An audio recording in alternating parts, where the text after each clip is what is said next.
तो ये बेटा इस चैप्टर में हमें और आपको मिलके मेटल्स और नॉन मेटल्स के बारे में बिल्कुल डिटेल्ड स्टडी करनी है भाई, और बहुत ही इंपॉर्टेंट चैप्टर है। कितना याद रखिए, जो देगा वो मेटल और जो लेगा वो नॉन मेटल। ये क्या बात कर रहे हैं सर, क्या देने लेने की बात हुई, पैसा वैसा देंगे क्या? से एलिमेंट जो अपने इलेक्ट्रॉन्स को लूज करते हैं या डोनेट करते हैं उसे हम आप क्या कहते हैं, मेटल कहते हैं। ये डेफिनेशन एकदम अपने बुद्धि में बैठा लीजिए। डक्टाइल क्या होता है भाई? हाँ, उनको खूब जोर से मेहनत लगा खींच के पतले तार के फॉर्म में कन्वर्ट करते हैं। Silver is the best conductor of electricity, बिल्कुल सही बात है, लेकिन ये भी सही बात है कि आप लोग चोर हैं। तार लगाए हम नहीं चांदी का, रातों रात गायब सर, भले गर्मी में एक दिन जी लेंगे लेकिन कम से कम 50 किलो तार चुरा के ले आएंगे। इसीलिए भाई गवर्नमेंट और इसीलिए बाकी जनता या जितने भी प्राइवेट कंपनीज हैं वो सब भाई थोड़ा बेकार ही कंडक्टर है कॉपर, लेकिन कॉपर के तार का यूज करते हैं। Sodium and potassium react violently, silent हो जाओ वरना वायलेंट हो जाएंगे। सुने ना, कहावत वही है। जो सोडियम और पोटेशियम होते हैं वो ठंडे पानी के साथ एकदम वायलेंटली रिएक्ट करते हैं, बहुत तेजी से। कटरीना जी ने क्या किया, कटरीना जी ने कार मांगी, कौन कौन सी मांगी भैया? ऑल्टो, जेन और Ferrari. Non metals are generally soft except diamond. Diamond बेटा, diamond is hardest known substance present in universe.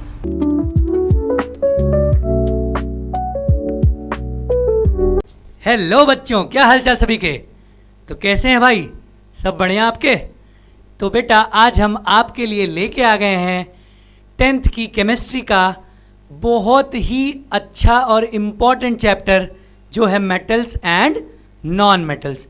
ये बेटा हमको बहुत डाउट होता है, पता है, मेटल और नॉन मेटल का नाम आप क्लास 6th से सुनते हुए आ रहे हैं, और अगर आपसे कोई पूछे, अगर अभी भी आप 10th में आ चुके हैं लेकिन अगर आपसे आज कोई पूछे कि भैया व्हाट इज़ मेटल, तो आपको इतना कन्फ्यूजन हो जाती है। आप पता है क्या बोलोगे? सर मेटल ना गुड कंडक्टर ऑफ इलेक्ट्रिसिटी होता है, डक्टाइल होता है, सोनोरस होता है, मैलिएबल होता है, ये सब पता नहीं तमाम बातें आप लोग करना स्टार्ट कर देते हैं, जो कि बेटा बिल्कुल ये आपसे पूछा गया ना व्हाट इज़ मेटल, डेफिनेशन पूछ रहे हैं और आप तो उसकी प्रॉपर्टी बताने लग रहे हैं कि ये सोनोरस होता है, डक्टाइल होता है, ये होता है, वो होता है। तो ऐसा नहीं है।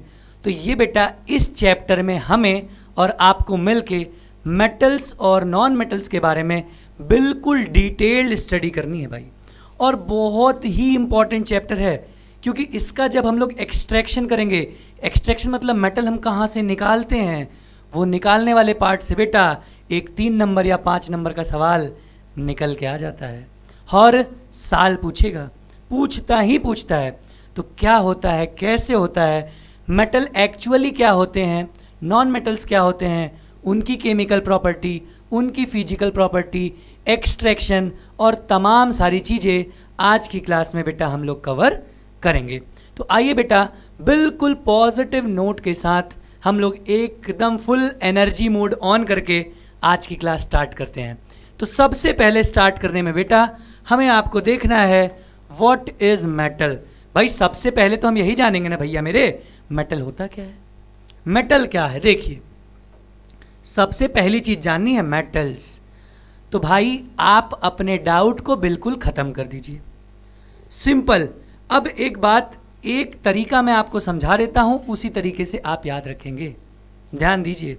जैसे इतना याद रखिए, जो देगा वो मेटल और जो लेगा वो नॉन मेटल। ये क्या बात कर रहे हैं सर, क्या देने लेने की बात हो रही है, पैसा वैसा देंगे क्या? ऐसा बात नहीं है बेटा। जैसे अब मेटल और नॉन मेटल की बात हो रही है तो हम सारा बात इलेक्ट्रॉन से करेंगे। किससे करेंगे? इलेक्ट्रॉन्स। इलेक्ट्रॉन से, हाँ सर। जो भी एलिमेंट अपने इलेक्ट्रॉन्स को डोनेट करेगा उसे हम आप मेटल कहेंगे, और जो इलेक्ट्रॉन कोई भी अगर कोई भी सब्सटेंस अगर इलेक्ट्रॉन एक्सेप्ट करेगा, या कोई भी एलिमेंट अगर इलेक्ट्रॉन एक्सेप्ट करेगा तो उसे हम आप नॉन मेटल कहेंगे। इसका हिंदी में एक लाइन मतलब, मेटल मतलब बेटा इलेक्ट्रॉन डोनर। इलेक्ट्रॉन डोनर, दानी आदमी है भैया, ये एकदम दान वान करेगा, इलेक्ट्रॉन का डोनेट करेगा। अब आप कैसे पहचानेंगे? जिस सर इसके मुंह पे लिखा होगा क्या कि मेटल है, ऐसा नहीं है। जैसे एक एग्जांपल हम लेते हैं, जैसे सोडियम। अब देखिए भाई, सोडियम आप 9th में पढ़ चुके हैं, इसका एटॉमिक नंबर होता है 11। कितना होता है? 11। इसका कॉन्फ़िगरेशन होता है बेटा 281। कॉन्फ़िगरेशन क्या होता है? 281। अब देखिए बेटा भैया मेरे, ये अपने आप को मेटल, ये एलिमेंट सोडियम अपने आप को स्टेबल करने के लिए इसके पास दो ऑप्शन है। क्या दो ऑप्शन सर? अब ये क्या करेगा, अपने आप को स्टेबल बनाने के लिए इसको नोबल गैस कॉन्फ़िगरेशन अटेन करना होगा। क्या बोल रहे हैं? नोबल गैस कॉन्फ़िगरेशन मतलब इनर्ट गैसेस जैसे हीलियम, नियॉन, आर्गन, क्रिप्टन, ऐसे ऐसे बहुत सारे हैं। तो बेटा उसको एक्सेप्ट करने के लिए देखिए, इससे पहले हम एक काम करते हैं, इससे पहले और इससे बाद वाले एक नोबल गैस देखते हैं। तो इससे जस्ट पहले बेटा नियॉन भैया आते हैं और इसके जस्ट आर्गन आता है। इसका एटॉमिक नंबर होता है सर 10, इसका होता है 18। अब ये इन दोनों लोग की तरह बनना चाहेगा भाई, स्टेबल बनना तो सब चाहता है, चाहे हम हो चाहे आप हो, ठीक है, सब लोग तो स्टेबल बनना चाहता है, तो ये भी स्टेबल बनना चाहेगा। तो इसके पास दो ऑप्शन है। 18 बनने के लिए बेटा इसको 7 इलेक्ट्रॉन की रिक्वायरमेंट है, 7 इलेक्ट्रॉन की क्या है, रिक्वायरमेंट है। और इसको नियॉन बनने के लिए बस 1 इलेक्ट्रॉन को डोनेट करना है। क्या करना है? डोनेट करना है। तो जो बेटा आसान चीज़ें होती हैं, एटम या एलिमेंट, वही काम करता है। तो यहाँ पे बेटा ये सोडियम क्या करेगा, अपने 1 इलेक्ट्रॉन को बहुत प्यार से किसी को डोनेट कर देगा, और डोनेट कर दिया तो जो दे दिया बेटा वही क्या हो जाएगा, मेटल हो जाएगा। क्या हो जाएगा? मेटल। आप देखिए, देखते होंगे sodium, potassium, calcium, lithium, these all are various examples of metal। अगर आप इनको कॉन्फ़िगरेशन करके देखें तो आप देखेंगे और ये पाएंगे कि सभी एलिमेंट अपने इलेक्ट्रॉन को एक एक को दो दो निकाल रहे हैं। तो जो देगा वो क्या हो जाएगा सर, वो मेटल हो जाएगा। आई बात समझ? यहाँ तक क्लियर है सबको? चलिए आइए देखते हैं क्या कहता है। कह रहा है बेटा a substance which have tendency to lose their electron, ऐसा सब्सटेंस जिसकी टेंडेंसी होती है क्या करने की, अपने इलेक्ट्रॉन को लूज करने की। क्यों लूज करता है भाई? अपने आप को स्टेबल बनाने। ऐसा थोड़ी उसका मन में आ गया तो वो कर दिया, ऐसा तो है नहीं भाई। वो अपने इलेक्ट्रॉन को निकाल रहा है, कुछ बेनिफिट होगा तभी तो बेनिफिट ये होता है भाई कि वो निकालने के बाद क्या हो जाता है, स्टेबल हो जाता है।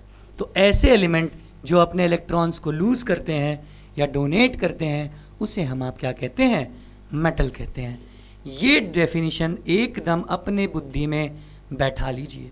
आज के बाद आपसे कोई भी पूछेगा तो आप ये नहीं बोलेंगे मेटल सोनरस होता है, मेटल डक्टाइल होता है, मेटल तमाम डिमका, ये सब अब नहीं सुनने में आए बेटा।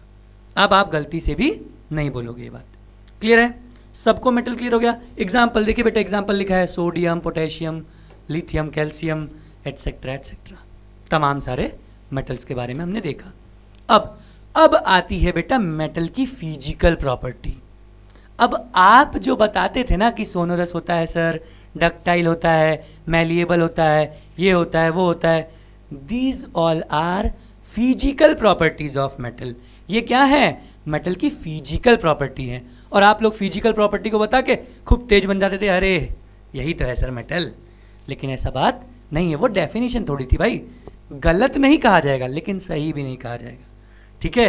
हाँ आइए, ये तो वही वाली कहानी हो गई ना, I love you but as a friend, ठीक है? आइए देखिए फिजिकल प्रॉपर्टीज ऑफ मेटल। हमको क्या करना है सर, मेटल की फिजिकल प्रॉपर्टी देखना है। अब फिजिकल मतलब फिजिक, कितना शरीर डोला ओला कितना है भाई, खूब उसका वेट कितना है, कितना डंबल वम्बल उठा लेता है, यही सब फिजिकल प्रॉपर्टी हमको मेटल की देखनी है, ठीक है? आइए देखिए क्या कहता है। अब फिजिकल प्रॉपर्टी क्या होगी भाई, जिसको हम देख सकते हैं, ऑब्जर्व कर सकते हैं। देखिए लिखा है the property which can be seen और ऑब्जर्व बाई आउटर अपीयरेंस। बाहरी हिस्से को देख के हम आपके बारे में पता लगाएंगे, ये हो गई उसकी क्या, फिजिकल प्रॉपर्टी, ठीक है? आइए पॉइंट वाइज फटाफट चलते हैं। पहला मेटालिक लस्टर, मेटालिक लस्टर। अब देखिए भाई, लस्टर मतलब होता है शाइनी, चमकदार, ठीक है?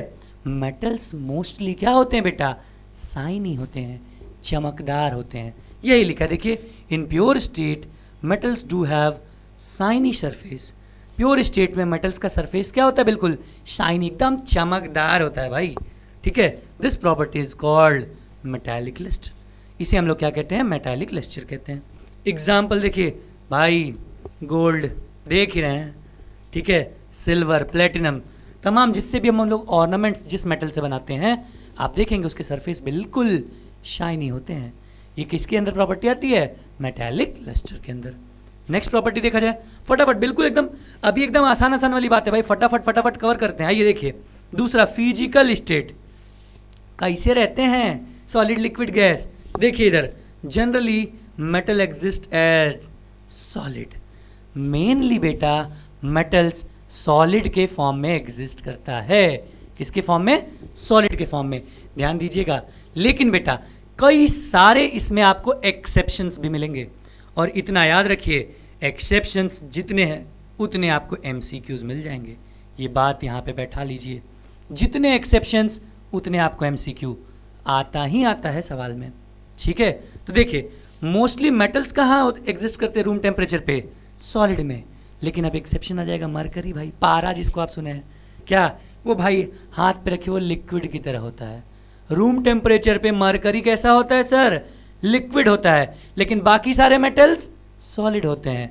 एक्सेप्शन आ गया, देखिए यहाँ पे मोस्ट इंपॉर्टेंट यही एमसीक्यूज बेटा इन्हीं एक्सेप्शन से उठते हैं। एक्सेप्शन, इंपॉर्टेंट नोट्स, यहीं से आपको बिल्कुल एमसीक्यूज उठेंगे, और एमसीक्यू ही या तो आपको उठा देगा या आपको गिरा देगा, ठीक है। उठा दिया मतलब आपका भला हो गया, गिरा दिया मतलब भाई गड़बड़ हो गया, ठीक है। तो एक्सेप्शंस जितने हम आपके ज्ञान की बात, इंपॉर्टेंट पॉइंट सब लेके आते हैं बेटा, उसको बिल्कुल ध्यान से कॉपी में नोट किया करिए। बार बार मैं आपसे कहता हूँ, जब भी क्लास करिए कॉपी पेन के साथ क्लास करिए, ठीक है। सर का लेक्चर आया तो बस देखने मत आइए सर का लेक्चर, ठीक है। थोड़ा सा सिंसियर होइए भाई, कॉपी पेन लेके बैठिए, नोट्स बनाइए, उसके बाद फिर सर की बात को फॉलो करिए, फिर नहीं गड़बड़ होगा। आगे बढ़ते हैं, फटाफट आइए, फटाफट कवर करते हैं भाई। देखिए इसके बाद हार्डनेस, ये भाई मेटल है तो इतना तो आपको पता है, मेटल जनरली हार्ड ही होते हैं भाई, मजबूत होते हैं। देखिए most of the metals are hard, जैसे आयरन, लोहा, कॉपर, टिन, देखें भाई खूब एकदम खूब मजबूत होते हैं, हार्ड होते हैं भाई, ठीक है। अच्छा लेकिन इधर भी क्या है, एक्सेप्शन। एक्सेप्शन मतलब दिमाग की बत्ती तुरंत जलनी चाहिए सर, एमसीक्यू यहाँ से उठ सकता है। क्या बोला, some metals like lithium, sodium and potassium. भाई लिथियम, सोडियम और पोटेशियम मेटल एकदम ब्रेड की तरह सॉफ्ट होते हैं, इतने सॉफ्ट होते हैं आप चाकू लीजिए ऐसे खचाक से काटिए 2 टुकड़े में, जैसे आपको लगेगा गाजर मूली काट रहे हैं, इतने सॉफ्ट होते हैं। लेकिन ऐसे वैसे मोस्टली क्या होते हैं, मेटल्स हार्ड होते हैं। देखिए most of the metals are hard, example iron, copper, tin. लेकिन एक्सेप्शन क्या है, some of the metals like lithium, sodium and potassium are so soft that can be cut with knife. आसानी से हम आप उसे चाकू से काट सकते हैं, ठीक है। अच्छा, they have low density and low melting point. भाई मजबूते नहीं रहे तो डेंसिटी तो लो होगी ही, डेंसिटी मतलब मास पर यूनिट वॉल्यूम, और वो लो हो गई भाई तो मेल्टिंग पॉइंट भी आराम से गल जाएंगे भाई, ठीक है। तो फटाफट आइए अगले पे चलते हैं। अब आता है डक्टाइल, ठीक है। डक्टाइल क्या होता है भाई, हाँ उनको खूब जोर से मेहनत लगा खींच के पतले तार के फॉर्म में कन्वर्ट कर दिए, तो मेटल्स डक्टाइल भी होते हैं। देखिए, it is the property due to which a metal can be drawn into wires, thin wires. इतना बड़ा बेटा हम लेके जाते हैं 2 ग्राम, 5 ग्राम, 10 ग्राम का सोने का सिक्का, और जौहरी से बोलते हैं कि लो भैया इसको पतली चेन के फॉर्म में कन्वर्ट कर दो। तो बेटा वहाँ क्या होता है, वहाँ यही तो होता है, डक्टिलिटी तो यूज़, वो डक्टिलिटी उस मेटल की डक्टिलिटी को ही तो यूज़ करता है, और उसको फटाक से खींच के थिन आपके वायर्स के फॉर्म में कन्वर्ट कर देता है। चेन बनाने को कहेंगे चेन बना देगा, कंगन बनाने को कहेंगे कंगन बना देगा, जो भी डिज़ाइन आप बोलोगे फटाक से आपको प्रिपेयर करके दे देगा। देखिए metals are generally ductile, metal क्या होते हैं जनरली डक्टाइल। अब यहाँ पे इंपॉर्टेंट बात, gold is most ductile metal. Gold क्या है, सबसे ज़्यादा डक्टाइल मेटल है। नेक्स्ट बढ़े, फटाफट आइए। अब आता है मैलिएबिलिटी। अब मैलिएबिलिटी मतलब हम एक हथौड़ा लिए भाई, खूब दशरथ मांझी की तरह उसको पीट के उसको पतले सीट के फॉर्म में कन्वर्ट कर दिए। नहीं सुने थे उनका डायलॉग, जब तक तोड़ेगा नहीं तब तक छोड़ेगा नहीं। तो यही है बात। यहाँ देखिए malleability, it is the property of metal due to which it can be beaten पीट दिया जाता है भाई इनको इनटू थिन शीट्स, पतले शीट्स के फॉर्म में हम लोग इनको पीट के कन्वर्ट कर देते हैं। ठीक है, most of the metals are malleable, gold and silver are most malleable. भाई जिनके ऑर्नामेंट्स बनेंगे आसानी से वो मैलिएबल भी होंगे, डक्टाइल भी होंगे, बाकी तमाम प्रॉपर्टी शो करेंगे। यहाँ तक क्लियर है? आगे बढ़ा जाए फटाफट। आइए, नोट आ गया भाई। नोट मतलब फिर से इंपॉर्टेंट ज्ञान की बात। क्या कह रहा? It is because of their malleability and ductility that metals can given different shape according to needs. बस यही तो बात है भाई, उनकी मैलिबिलिटी और डक्टिलिटी प्रॉपर्टी की वजह से हम जिस शेप का चाहते हैं, कान का झुमका बना लें, नाक की बाली बना लें, हाथ का कंगन बना लें या पैर की पायल बना लें, जो चाहिए उस फॉर्म में आप गोल्ड और सिल्वर को आराम से उनकी मैलिबिलिटी और डक्टिलिटी प्रॉपर्टी की वजह से कन्वर्ट कर सकते हैं। यहाँ तक कोई दिक्कत है बेटा? अभी तक आई डोंट थिंक सो कि आपको कोई दिक्कत होगा। यहाँ तक फिजिकल प्रॉपर्टी क्लियर है? चलिए, यहाँ तक क्लियर है बेटा। तो एक और चीज़ भाई, इलेक्ट्रिकल कंडक्टिविटी, बिजली उजली भी तो झेल लेगी भाई मेटल। आइए देखते हैं क्या बोला। It is the measure of the ability of a substance to allow the flow of current. भाई ये इनकी, अब इलेक्ट्रिकल कंडक्टेंस क्या है? इनकी एबिलिटी है, अपने अंदर से करंट पास होने देंगे कि नहीं होने देंगे। वैसे क्या होता है, metals are good conductor of heat and electricity. Metals अच्छे कंडक्टर है। देखिए, most of the metals are good conductor of electricity, लेकिन कहाँ? In solid state. कहाँ पे? In solid state. However conductivity में vary from one metal to another. बिल्कुल सही बात है भाई, कंडक्टिविटी एक मेटल से दूसरे मेटल में वेरी करेगी। ये आप लोग फिजिक्स के चैप्टर नंबर 1 इलेक्ट्रिसिटी में पढ़ चुके हैं भाई। जो मेटल जितना अच्छा कंडक्टर होगा उसके अंदर उतनी आसानी से इलेक्ट्रिसिटी क्या होगी? पास करेगी। ज़्यादा हमको बताने की ज़रूरत इसमें नहीं है। दूसरा point, silver is the best conductor of electricity. बिल्कुल सही बात है, लेकिन ये भी सही बात है कि आप लोग चोर हैं।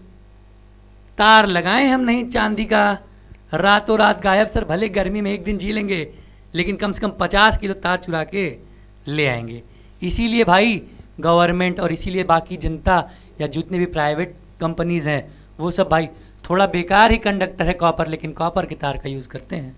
ठीक है, आपका पता है उनको, फटाफट रातों रात सारा चांदी गायब। ठीक है, तो silver is best conductor of electricity followed by copper, gold, aluminium, tungsten etcetera. ठीक है, आगे बढ़ें। यहाँ तक सबको सही है? देखिए, द कंडक्शन ऑफ इलेक्ट्रिसिटी और flow of electric current occurs due to the flow of free electron present in metal. भाई बिल्कुल बात है, आप इलेक्ट्रिसिटी से पढ़ते आ रहे हो, rate of flow of charge. जब तक चार्ज या आयंस नहीं रहेंगे करंट पॉसिबल ही नहीं है।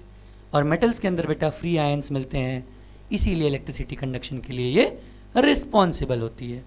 ज़्यादा हमको इसमें डिटेल बताने की ज़रूरत नहीं है, इतना तो आपको आता है। अच्छा, आ गया भैया MCQ एक्सेप्शन। मरकरी पारा is a bad conductor of electricity.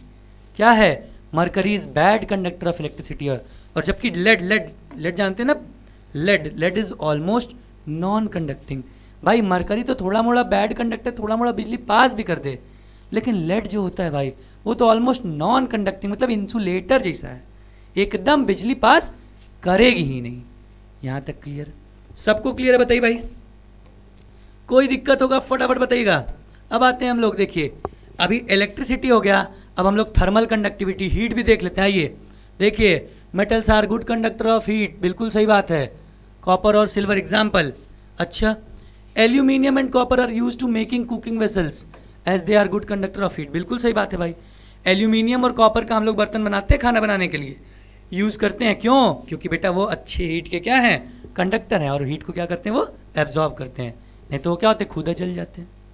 ठीक है, अच्छा एक्सेप्शन लीजिए भाई, लेड एंड मरकरी, जो बेटा इलेक्ट्रिसिटी में दिक्कत किया भाई थर्मल कंडक्टिविटी में भी दिक्कत करेगा। Lead and mercury are comparatively poor conductor of heat. क्या होंगे? बेकार कंडक्टर होंगे, किसके? हीट के। आई बात समझ? चलिए आगे बढ़ते हैं। Next, melting and boiling point. Metal है भाई, सॉलिड स्टेट में है, सॉलिड स्टेट में इसका मतलब जनरली उसका मेल्टिंग और बॉइलिंग पॉइंट क्या होगा? हाई होगा। देखिए, metal generally have high melting and boiling points. Tungsten has the highest melting point. यहाँ पे देखिए एक नोट मिला, टंगस्टन। ये बेटा टंगस्टन का जो मेल्टिंग पॉइंट होता है वो हाईएस्ट अमंग ऑल मेटल्स होता है। सभी मेटल में सबसे ज़्यादा मेल्टिंग पॉइंट किसका होगा? टंगस्टन का होगा। एक्सेप्शन यहाँ पे भी आगे देखिए, गैलियम एंड सीजियम, इनकी मेल्टिंग पॉइंट क्या होती है? बहुत कम होती है।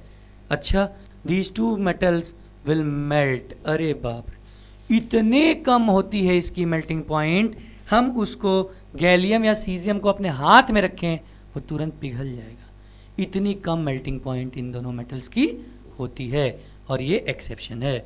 और लास्ट बेटा इसकी फिजिकल प्रॉपर्टी हम लोग देखेंगे, सोनोरस। सोनोरस मतलब बेटा, मतलब अगर हम इनको पीटें तो इनमें से आवाज़ आएगी, जैसे घंटा, मंदिर का घंटा हम लोग जय भोलेनाथ करके बजाते हैं ना, तो आवाज़ आती है। तो वही से same, the metals that produces a sound on striking a hard surface are said to be sonorous. उन्हें हम आप क्या कहेंगे? सोनोरस कहेंगे। जैसे example, school bells are made up of metal because of this property. School का घंटा भाई, ये लो टन टन टन टन, छुट्टी हो गई ना, तो वो मेटल क्या होता है? सोनोरस होता है, इसीलिए तो बजाया जाता है। क्या करेगा? They produce sound when after striking, जब उनको हम पीटेंगे तो वो आवाज़ प्रोड्यूस करेगा। आई बात समझ? कोई दिक्कत है यहाँ तक? बताइए सभी बेटा। होनी नहीं चाहिए भाई, एकदम अभी तक तो एकदम हलवा हलवा चल रहा है। अब बेटा फिजिकल देख लिए, फिजिकल अपीयरेंस हम लोग देख लें, देखने में मेटल भैया कैसे कैसे थे देख लिए, उनकी जितनी तमाम प्रॉपर्टी रही उसको देख लिए। अब हम लोग आते हैं कहाँ? केमिकल प्रॉपर्टी पे। क्या गुंडई है इनका, केमिकल प्रॉपर्टी है, क्या क्या करते हैं, किसके किसके साथ रिएक्ट करेंगे, सब कुछ हम लोग देखेंगे। तो इस सीक्वेंस में हमको सबसे पहले देखना है reaction of metals with oxygen. Oxygen से जैसे ही आप रिएक्शन सुनिए, दो बात याद रखिए, हम चैप्टर 1 से आपको बताते आ रहे हैं, कंबशन होगा, इन प्रेजेंस ऑफ हीट होगा। ये बात बुद्धि में बैठा के रखिए। देखिए, reaction of metals with oxygen, फटाफट। अब आपको भी पता है, जब कोई मेटल ऑक्सीजन के प्रेजेंस में बर्न होगा, कंबशन प्रोसेस होगा, मेटल ऑक्साइड बना देगा, बात खत्म। देखिए, almost all metals combined with oxygen in presence of heat. किसके प्रेजेंस में? हीट के। क्या? To form metal oxide. क्या बनाएंगे? Metal oxide. देखिए लिखा है, metal plus oxygen gives out metal oxides. क्या बनाएगा? मेटल और ऑक्साइड मिलके हमको मेटल ऑक्साइड का फॉर्मेशन कर देगा। एग्जाम्पल यहाँ पे भाई हमको बताने की जरूरत नहीं है। एल्यूमिनियम को हम बर्न किए इन प्रेजेंस ऑफ ऑक्सीजन और क्या हीट दे दिए बेटा, तो क्या बन गया? Al2O3, मतलब एल्यूमिनियम ऑक्साइड का फॉर्मेशन हो गया। अच्छा, जनरली नहीं भाई, आपको भी पता है, सेकंड चैप्टर में बता दिया एसिड बेस में, जो मेटल ऑक्साइड होंगे,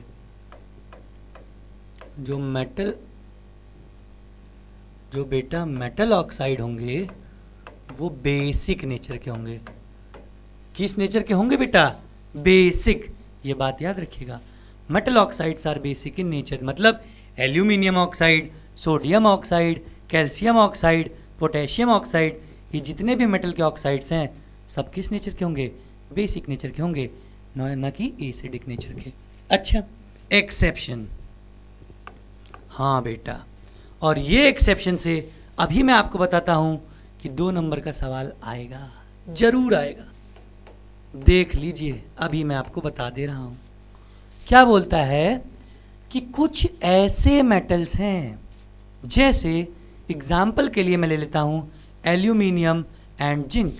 aluminium and zinc are 2 metals जो क्या करते हैं बेटा, उनके जो ऑक्साइड होंगे, aluminium oxide and zinc oxide, ये बेटा होना तो चाहिए भाई, ये मेटल ऑक्साइड है बेसिक नेचर के, लेकिन ये लोग बेटा दोनों नेचर शो करते हैं। दोनों नेचर मतलब एसिडिक का भी और बेसिक का भी। क्या कह रहे हैं सर? हाँ बेटा, जैसे अब देखिए, हम एक एग्जाम्पल लेते हैं। जैसे देखिए, हम क्या करते हैं बेटा, हम आपको ले लेते हैं, आइए एक एसिड ले लेते हैं, HCl ले लिए, हाँ सर, प्लस अब जिंक ऑक्साइड ले लें, बताइए। चलिए, या आइए एल्यूमिनियम ऑक्साइड ले लेते हैं, Al2O3। ध्यान दीजिए मेरी बात को, ये क्या क्या किस चीज़ का काम कर रहा है बेटा? HCl इज एसिड, और ये देखिए मेटल ऑक्साइड, ये बेसिक नेचर का। आप पढ़े हैं, जब एसिड और बेस टकराएगा तो न्यूट्रलाइजेशन रिएक्शन होगा, सॉल्ट और वाटर का फॉर्मेशन कर देगा।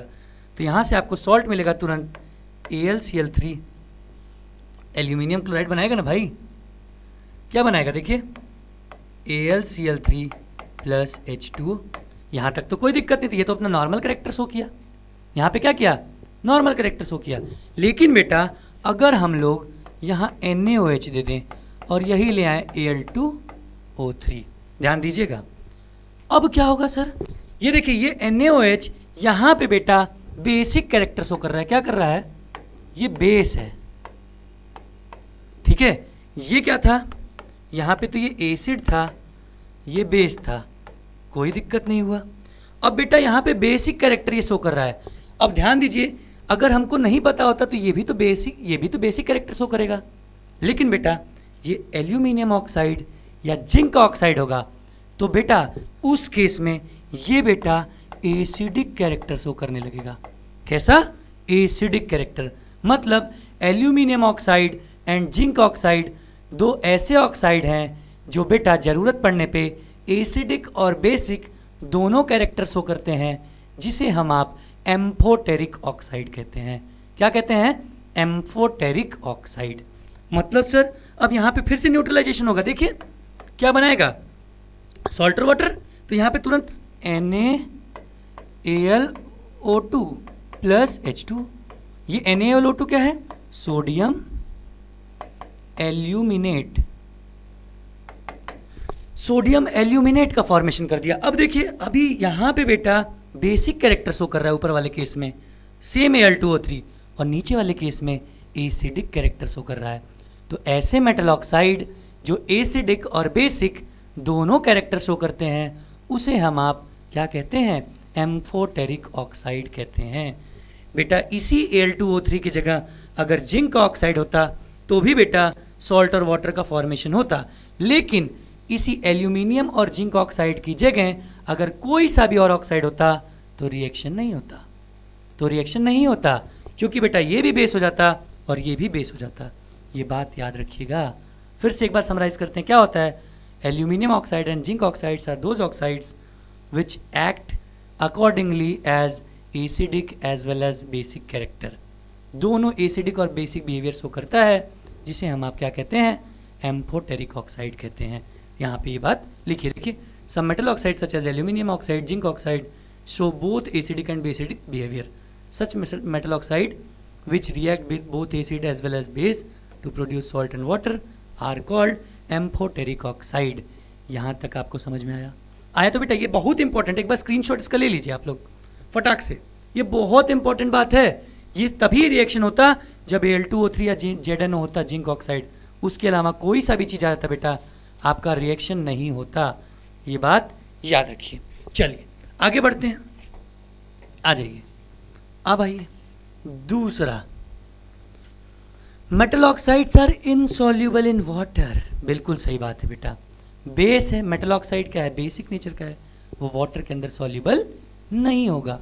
यही लिखा है, metal oxides are insoluble in water but, लेकिन सम ऑफ दीज डिजॉल्व, लेकिन बेटा कुछ इनमें घुल जाते हैं, घुल मिल के रहने की इनकी आदत होती है, जिनको हम आप क्या कहते हैं, एल्कली। एल्कली का हिंदी में मतलब होता है बेटा वाटर सॉल्यूबल बेस। बहुत हम कंफ्यूज हो जाते हैं, क्या होता है, वाटर सॉल्यूबल बेस। ऐसे बेस जो वाटर के अंदर सॉल्यूबल होते हैं उसे हम आप एल्कली कहते हैं। क्या कहते हैं, एल्कली। जैसे देखिए सोडियम ऑक्साइड था, हाँ बेसिक नेचर का, इसमें हम वाटर ऐड कर दिए तो ये क्या करेगा, सोडियम हाइड्रोक्साइड का फॉर्मेशन कर लेगा। सोडियम हाइड्रोक्साइड का फॉर्मेशन कर लिया, मतलब ये क्या हो गया, ये एल्कली हो गया। ये क्या है, वाटर सॉल्युबल बेस है। एज इन एक और एग्जांपल देख लेते हैं, आइए। ऐसे ही बेटा अगर मान लीजिए पोटेशियम ऑक्साइड होता, अच्छा, प्लस इधर भी हम लोग अगर वाटर ऐड करते हैं तो ये भी क्या बनाता, पोटेशियम हाइड्रोक्साइड बनाता। ये भी क्या है बेटा, एल्कली है।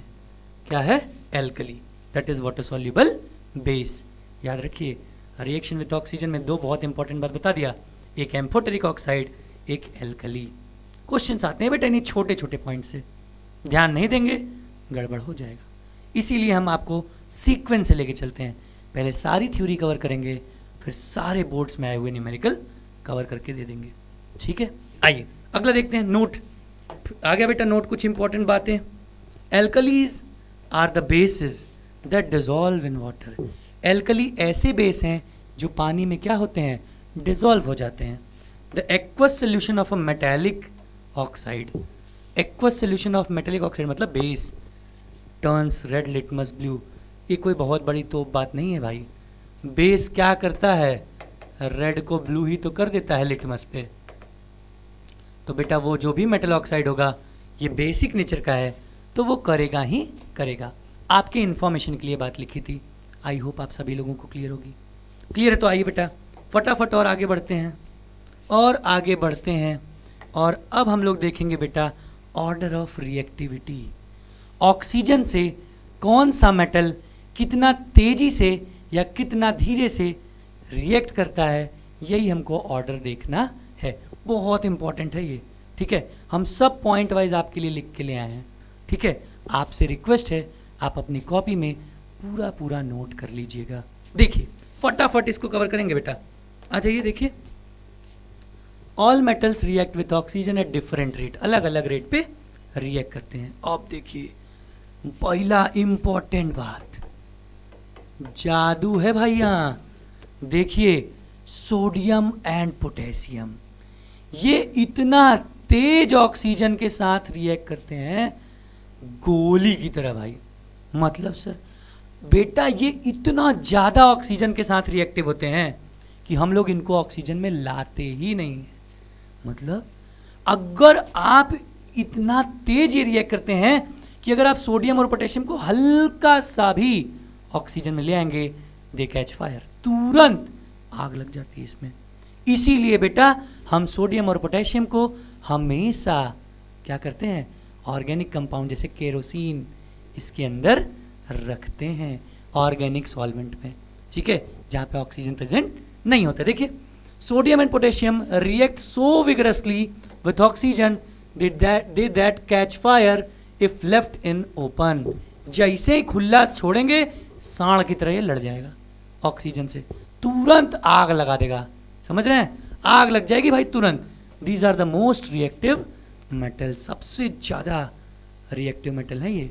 अच्छा, therefore to prevent accidental fire these metals are kept immersed in kerosene oil. यही बात मैं आपको बता दिया, फिर से रिपीट करने की जरूरत आई डोंट थिंक ही है। इसीलिए हम लोग कहाँ रखते हैं इसको, केरोसिन में रखते हैं। अच्छा दूसरा ये एट रूम टेम्परेचर पे the surface of metal such as magnesium, aluminium, zinc, lead are covered with thin layer of oxides which prevents the metals from further oxidation. अब इसके बाद सोडियम और पोटेशियम के बाद जब हम उससे नीचे आते हैं मेटल्स जैसे मैग्नीशियम, एल्यूमिनियम, जिंक, लेड, इनका बेटा हम लोग क्या करते हैं, इसके ऑक्साइड के साथ इस पे एक हम लोग लेयर चढ़ा देते हैं। वो लेयर क्या करती है, वो जो प्योर मेटल है अंदर उसको फर्दर ऑक्सीडेट होने से रोकती है। क्या करती है, रोकती है। वो यही बात यहाँ पे लिखा है। देखिए magnesium and aluminium Burns in air only by heating. इनको तो हम बस निकाल रहे थे हवा में, एयर में, ऑक्सीजन में, तुरंत बर्न हो जाती। इनको निकालेंगे तो तुरंत बर्न नहीं होगी। अगर आपको करना है तो आपको हीट देना पड़ेगा, आग लगानी पड़ेगी, ठीक है। और आप तो इसमें माहिर हैं। अच्छा next, zinc burn only on strong heating. Zinc को तभी बर्न होगा बेटा एयर मतलब ऑक्सीजन के अंदर जब हम बहुत तगड़ी इसको हीट सप्लाई करेंगे। Next, iron does not burn in the form of rod और ब्लॉक। एकदम सही बात है भाई। लोहे का टुकड़ा आप कितना भी लेके आप जला डालिए, शेप बदल जाएगा।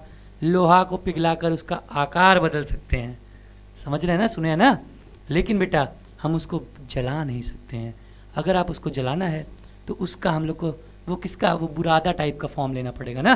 देखिए क्या लिखा है, but iron filings burn vigorously when sprinkled in the flame of burner. अगर हम लोग लोहे का वो जो स्प्रिंकल बुरादा टाइप का होता है वो लेके अगर हम लोग जहाँ पे आग लगे उस पर, वो बहुत तेज़ी से बर्न करता है, ठीक है, तो वही फॉर्म उसका बर्न होगा। रॉड या ब्लॉक तो आप भूल जाइए भाई, कितनों हीट दीजिए आकार बदल जाएगा, लेकिन जले वाले ना, इतना बात याद रखिए। Next, copper does not burn on heating. Copper तो गर्म कर लो जलबे न करे, ठीक है, but hot metals is coated with a black coloured layer of copper oxide. आपको पता है भाई ये वाला रिएक्शन पढ़े हैं हम लोग, ये CuO किस रंग का होता है, ब्लैक, कॉपर ऑक्साइड। ध्यान दीजिएगा, छोटी छोटी बात है, और छोटी छोटी बात ये वाली तो बहुत इंपॉर्टेंट है भाई, पहली वाली ये आपसे तो MCQ नहीं 2-2 नंबर में भी पूछ सकता है, बाकी ये छोटी छोटी बातें आपको MCQ में कवर अप कर सकती है। नेक्स्ट देखिए, silver and gold do not react with oxygen even at high temperature.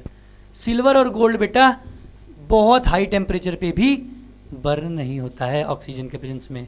नहीं तो भाई पता चला कि हमारे घर में मम्मी पहनी है, पायल वायल पहनी है, 10 साल के बाद अपने आप पायल ख़त्म, ठीक है, क्या हुआ भाई, ऑक्सीडेट हो गया, लेकिन ऐसा नहीं होता है। Hence the order of reactivity, order of reactivity देख लीजिए भाई, सबसे ज़्यादा तो आपको पता है सोडियम पोटेशियम, फिर magnesium, zinc, iron, copper, silver etcetera etcetera. ये ऑर्डर ऑफ रिएक्टिविटी है किसके, मेटल्स की, किसके अकॉर्डेंस में, ऑक्सीजन में कितना तेज़ी से बर्न होते हैं, वो आपकी ऑर्डर ऑफ रिएक्टिविटी है। आई होप यहाँ तक सबको क्लियर है। क्लियर तो बेटा यहाँ तक स्क्रीनशॉट लीजिए तो फटाक से। चलिए हो गया तो आगे बढ़ते हैं हम लोग, नेक्स्ट चलते हैं, reaction of metal with water. अब हम लोग क्या करेंगे बेटा, अब हम लोग मेटल का रिएक्शन पानी में कराएंगे। कहाँ पे, पानी के साथ। अभी तक ऑक्सीजन, अभी हवा दिए, अब पानी देंगे, ठीक है। आइए, कहाँ, reaction of metals with water. अब सुनिए सर ये क्या होगा, तो ध्यान दीजिए, जब भी बेटा मेटल अगर वाटर के साथ रिएक्ट करेगा तो फिर से वही मेटल ऑक्साइड तो बनाएगा, लेकिन हाइड्रोजन गैस भी रिलीज करेगा।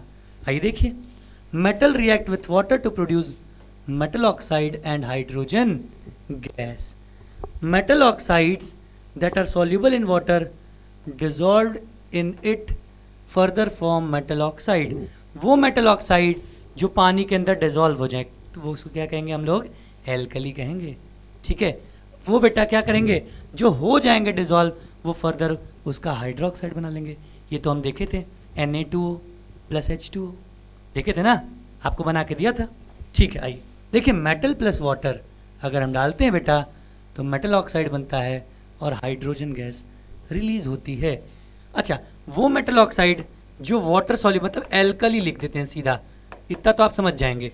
अगर एल्कली वाटर के साथ रिएक्ट करता है तो उस केस में मेटल हाइड्रोक्साइड का फॉर्मेशन करता है। अब इसमें क्या खेल है सर, इसमें ये खेल है बेटा, कुछ ऐसे मेटल्स हैं जो नॉर्मल पानी के साथ रिएक्ट कर जाते हैं, कुछ ऐसे मेटल हैं जिनको गर्म पानी चाहिए, गला वाला खराब है उनका, ठीक है, गर्म पानी के साथ रिएक्ट करते हैं। कुछ ऐसे मेटल्स हैं जो ठंडे पानी के साथ रिएक्ट कर जाते हैं। कुछ ऐसे मेटल हैं ना उन्हें गर्म चाहिए ना ठंडा, वो भाप के साथ, स्टीम लेंगे भाई, स्टीम के साथ रिएक्ट करते हैं।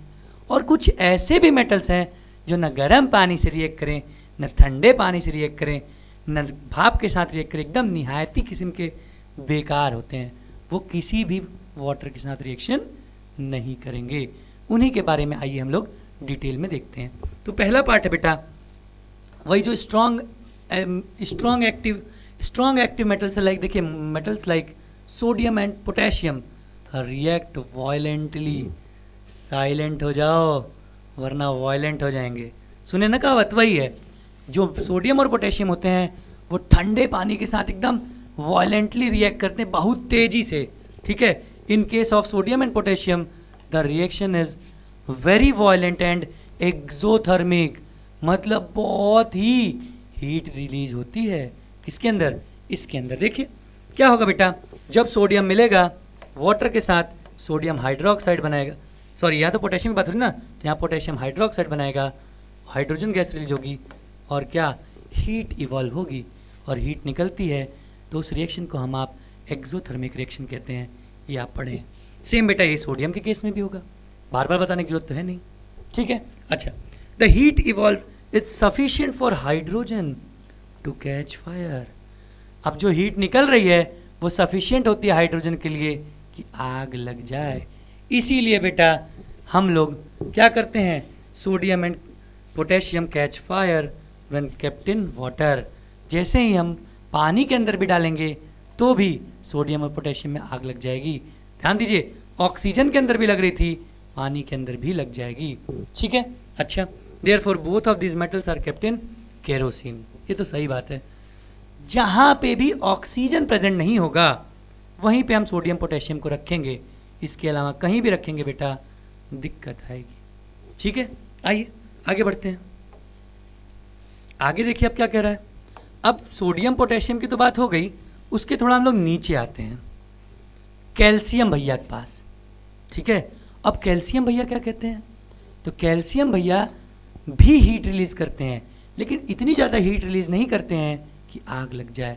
वायलेंट होता है लेकिन लेस वायलेंट, थोड़ा सा दिमागदार समझदार आदमी है। देखिए क्या कहता है, the reaction of calcium with water is less violent, the heat evolve is not sufficient for hydrogen to catch fire.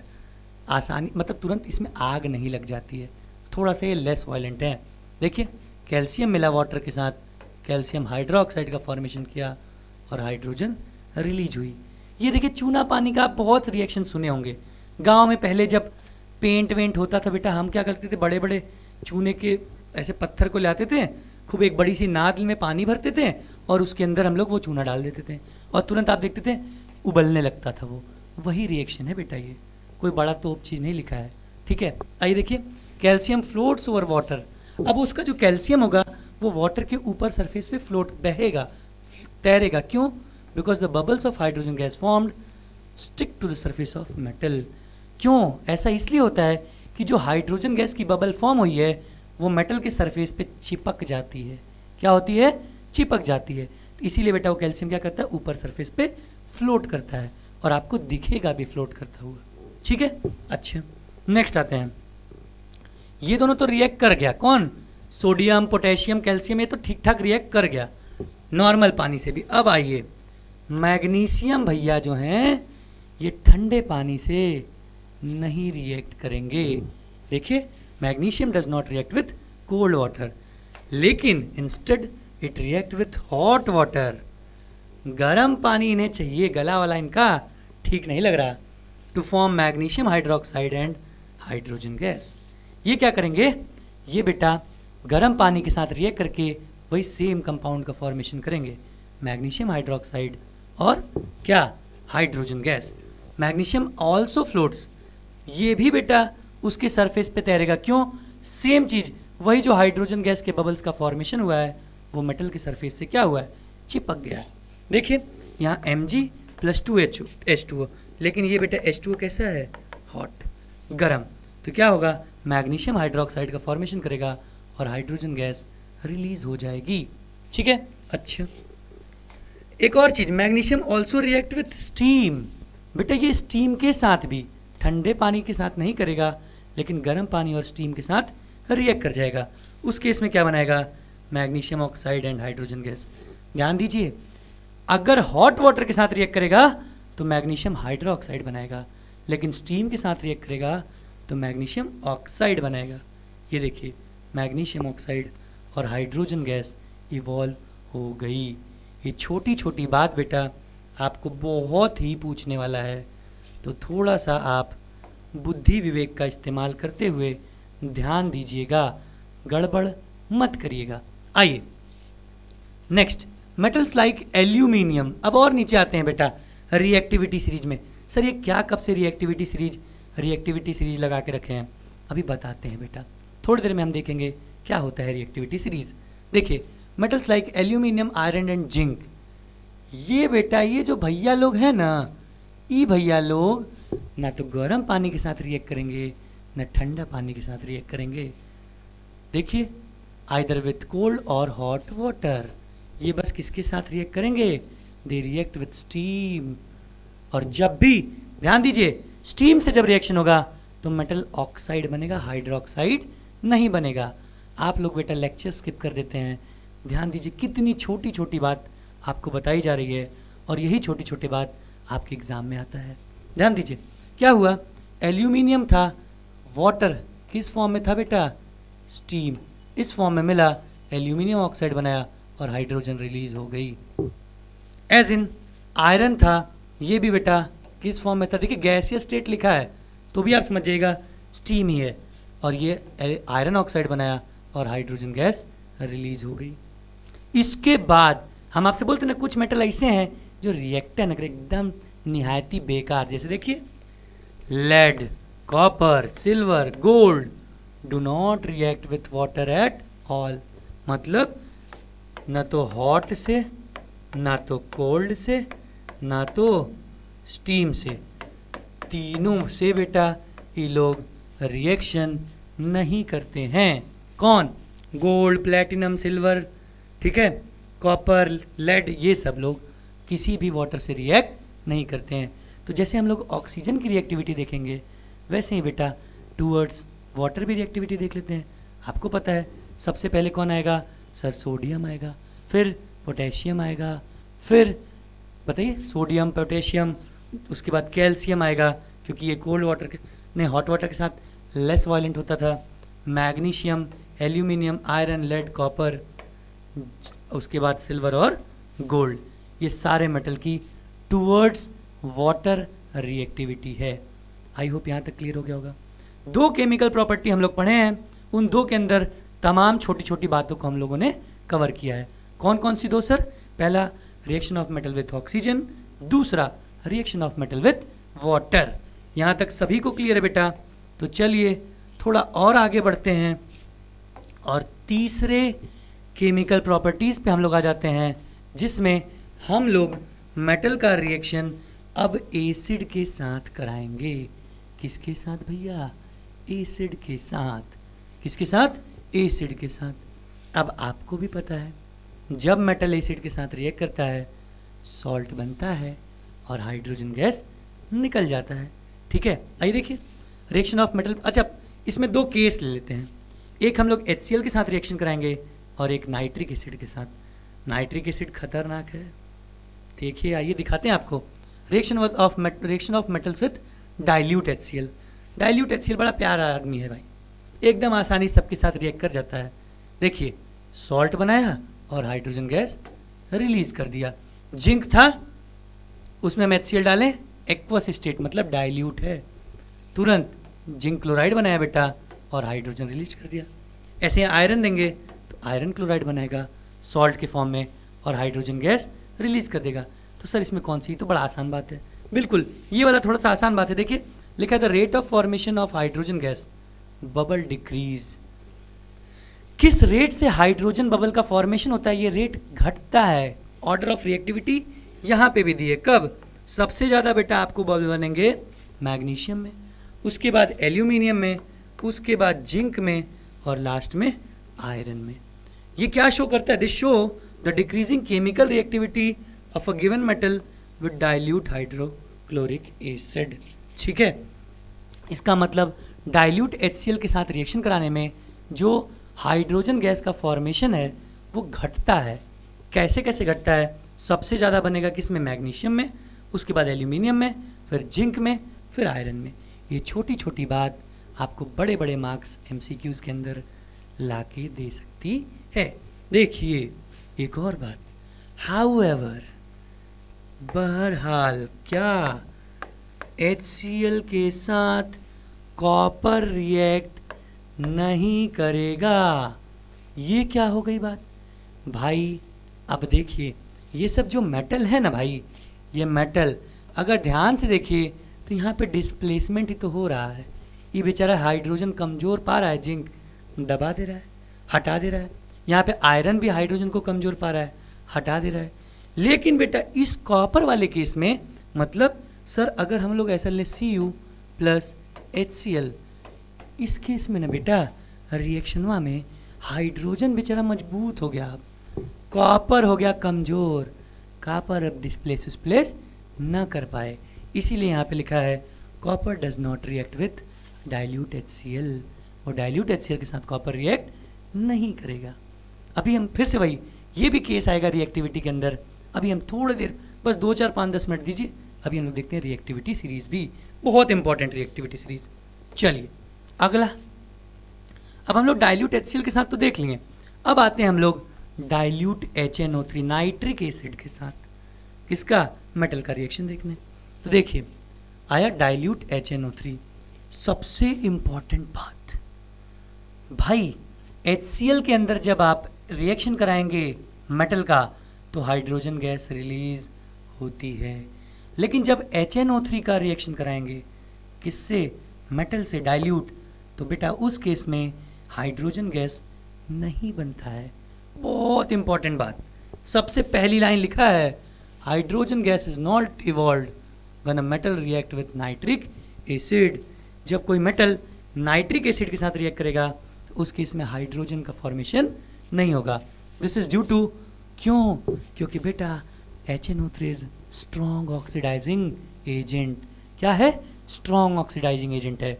वो क्या करेगा सर, देखिए सब बात मैं आपको कहानी के फॉर्म में बता देता हूँ। हाइड्रोजन गैस इसलिए नहीं बनती है क्योंकि HNO3 स्ट्रॉन्ग ऑक्सीडाइजिंग एजेंट है। वो जो हाइड्रोजन फॉर्म हुई है उसको वो ऑक्सीडाइज करके वाटर बना देता है।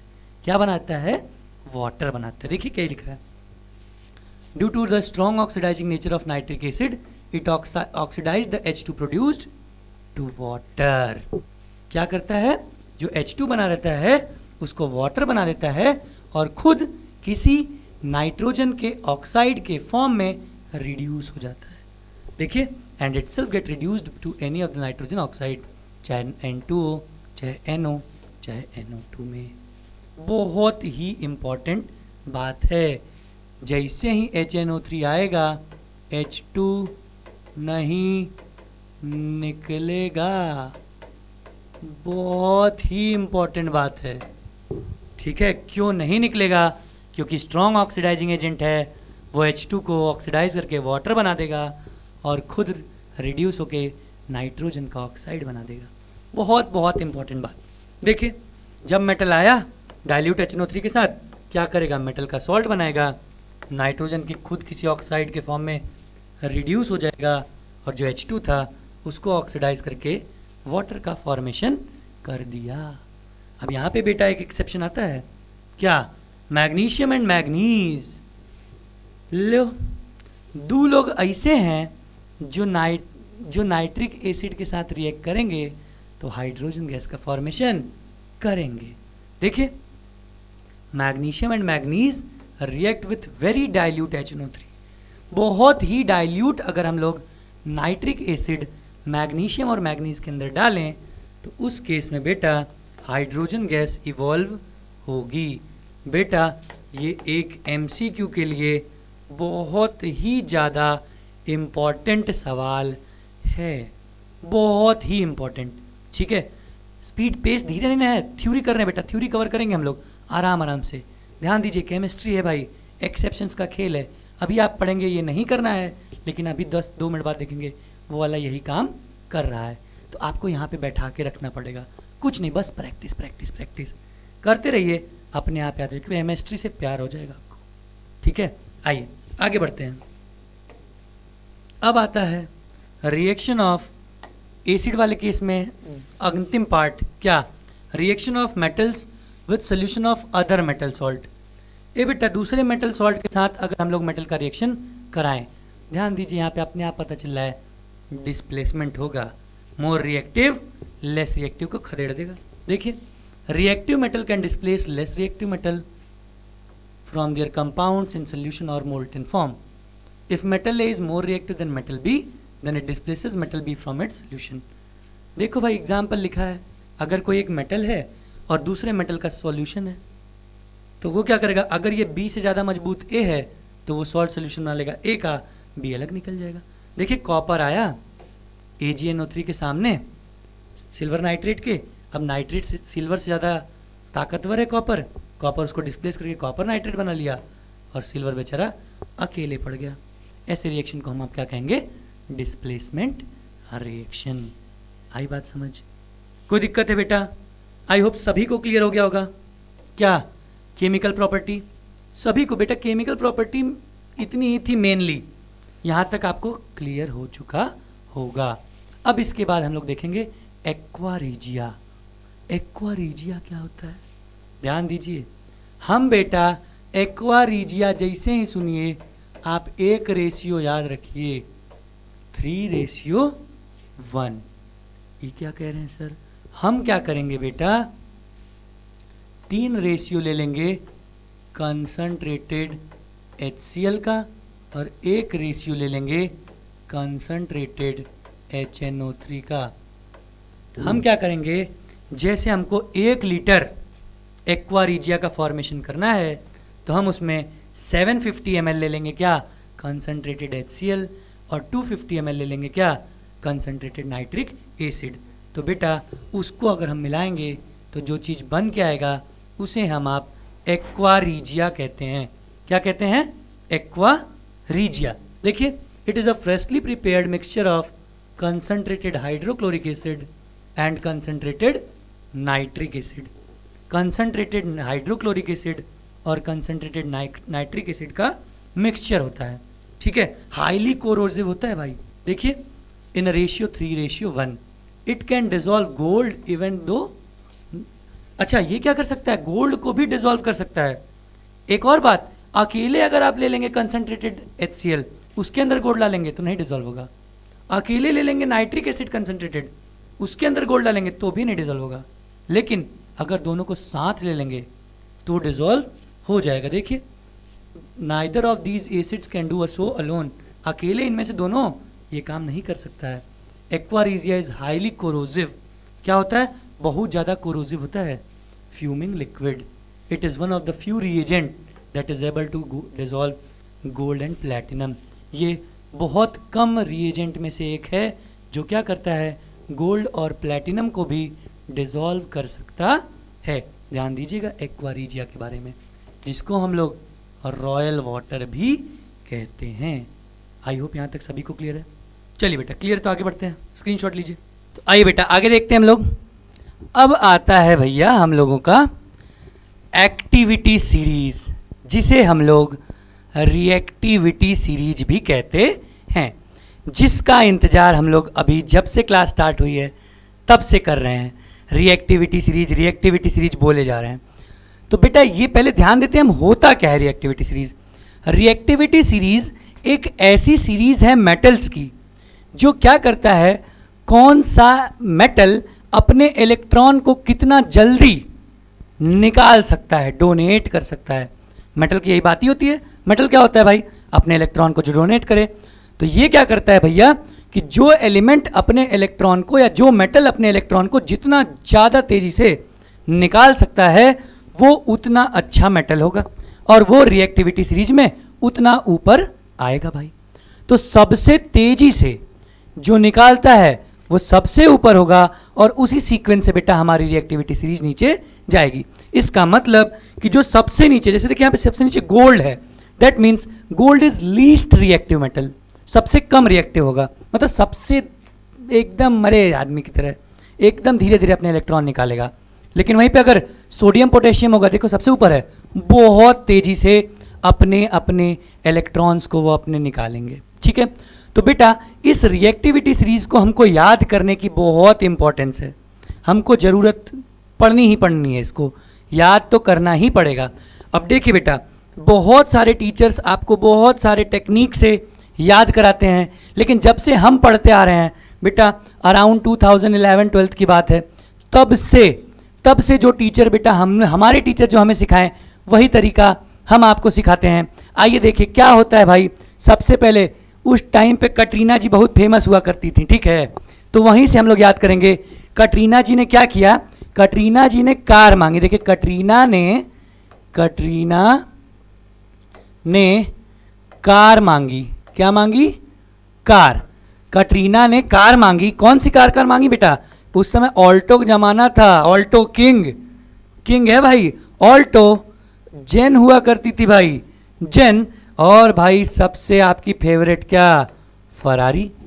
कटरीना जी ने क्या किया, कटरीना जी ने कार मांगी। कौन कौन सी मांगी भैया, ऑल्टो, जेन और फरारी। यहां क्या है, फिर भी। अच्छा, फिर भी क्यों ही, ये एच बेटा, यही हमारा बेस है, ध्यान दीजिएगा। क्यों ही, क्या मिला भाई, देखिए क्या मतलब, इसको हम क्या पढ़ेंगे, क्या, ये हुआ silver plated Audi, silver plated Audi, यही मिली भाई।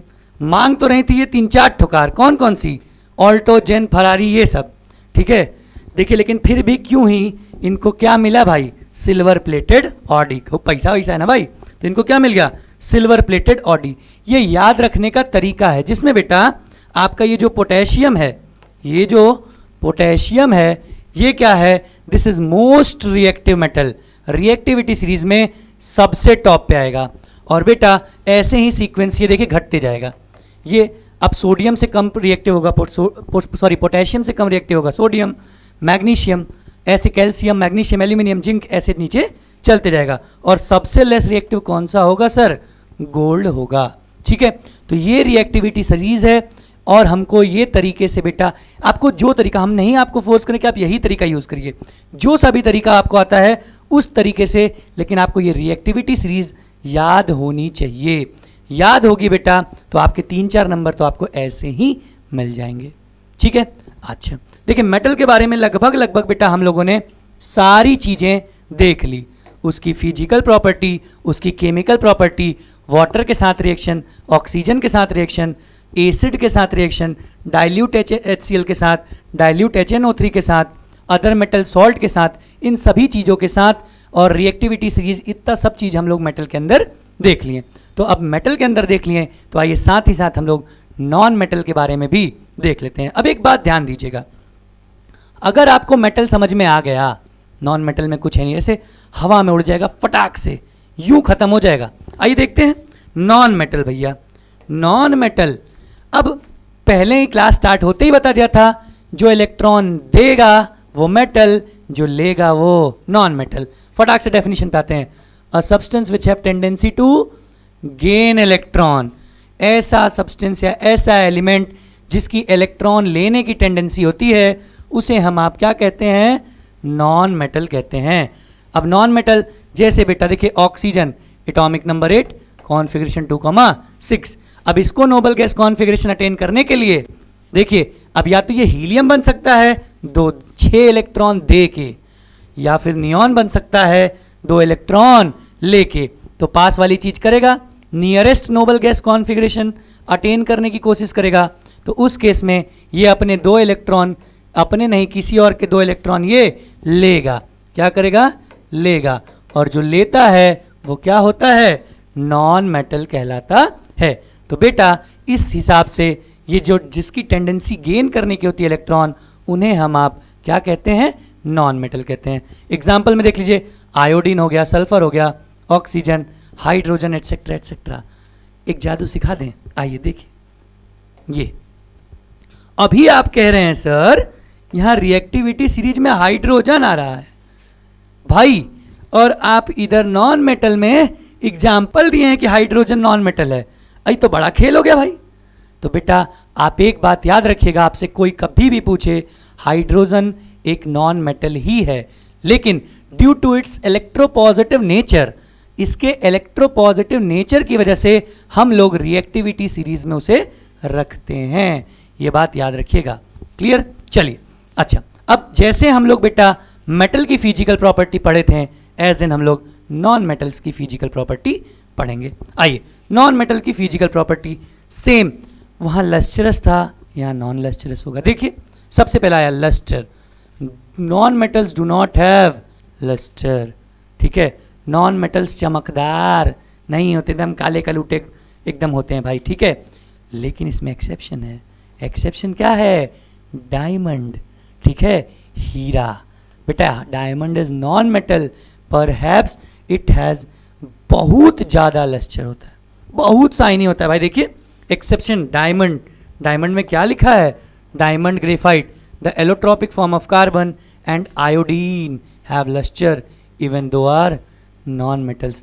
ये नॉन मेटल होने के बावजूद भी डायमंड, ग्रेफाइट और आयोडीन ये सब क्या होते हैं, ये सब ये लस्टरस होते हैं। एक्सेप्शन है भाई, वैसे नॉन मेटल लस्टरस नहीं होता है, ठीक है। नेक्स्ट फिजिकल स्टेट, ए बेटा उधर देखिए मेटल्स क्या होते थे, जनरली सॉलिड होते थे। यहाँ देखिए non metals are either solid और गैस। नॉन मेटल मेनली या तो सॉलिड होंगे या तो गैस होंगे। यहाँ पे भी एक्सेप्शन है, ब्रोमीन। Bromine is exception. देखिए bromine, bromine is liquid at room temperature. Bromine क्या है बेटा, लिक्विड है। कहाँ पे, रूम टेम्परेचर के अंदर। ध्यान दीजिएगा, bromine is a liquid at room temperature. ठीक है, आगे देखते हैं। अब आते हैं सॉफ्टनेस। बेटा बड़ा मुलायम होते हैं नॉन मेटल्स, एकदम नरम नरम। ठीक है, non metals are generally soft except diamond. Diamond बेटा, diamond is hardest known substance present in universe. पूरे यूनिवर्स में सबसे हार्डेस्ट नोन सब्सटेंस है कौन सा, डायमंड। इवन ये क्या है, नॉन मेटल। नॉन मेटल होने के बाद भी सबसे ज्यादा ये क्या है बेटा, ये क्या है, डायमंड। डायमंड बहुत ही हार्ड है। ठीक है, ये बहुत बड़ा एक्सेप्शन है। क्यों होता है ये हम लोग नेक्स्ट चैप्टर जब कार्बन कवर करेंगे वहां पे मैं आपको बताऊंगा। ठीक है, देखिए only diamond allotropic form of carbon is the hardest known substance. सबसे ज्यादा हार्ड है भाई। ठीक है, आइए फटाफट आगे भी देखते हैं भाई। अब कितना आसान लग रहा है। देखिए मेटल हम लोग कवर कर लिए, तो नॉन मेटल करना एकदम बच्चों का खेल लग रहा है, यूं यूं होते जा रहा है। देखिए अब मैलिएबिलिटी एंड डक्टिलिटी, सिंपल सी बात है। उधर मेटल क्या थे, मैलिएबल और डक्टाइल थे, ये मैलिएबल डक्टाइल नहीं होंगे सर। देखिए non metals are neither malleable nor ductile. Next आता है brittle. Non metals are brittle in nature. Brittle, brittle मतलब हथौड़ा से तोड़ो तो चकना चूर हो जाए। देखिए brittle nature, for instance sulphur is a brittle solid, if it is hammered it breaks into pieces. ठीक है, जैसे नहीं शीशा को हम मार देते हैं ऐसे चकनाचूर हो जाता है, तो वैसे उसी को ब्रिटल कहते हैं हम लोग, ब्रिटलनेस। अच्छा, next one is electrical and thermal conductivity. ठीक है, अब नॉन मेटल भाई जनरली तो ये लोग इलेक्ट्रॉन कंटेन नहीं करते हैं, फ्री इलेक्ट्रॉन्स इनके पास नहीं होते हैं, तो जनरली तो ये अच्छे कंडक्टर तो नहीं होने चाहिए हीट इलेक्ट्रिसिटी के। देखिए non metals are generally poor conductor of heat and electricity. लेकिन एक्सेप्शन है सर, क्या है, graphite. Graphite is non metal made of carbon but it conducts electricity, and why it conducts electricity I'll explain you in your next chapter। Carbon के अंदर हम carbon के बारे में बहुत सारी नई नई चीज़ें पढ़ने वाले हैं। यहाँ तक सही है, चलिए यहाँ तक सही है। तो एक और चीज़ देखते हैं, मेल्टिंग और बॉइलिंग पॉइंट।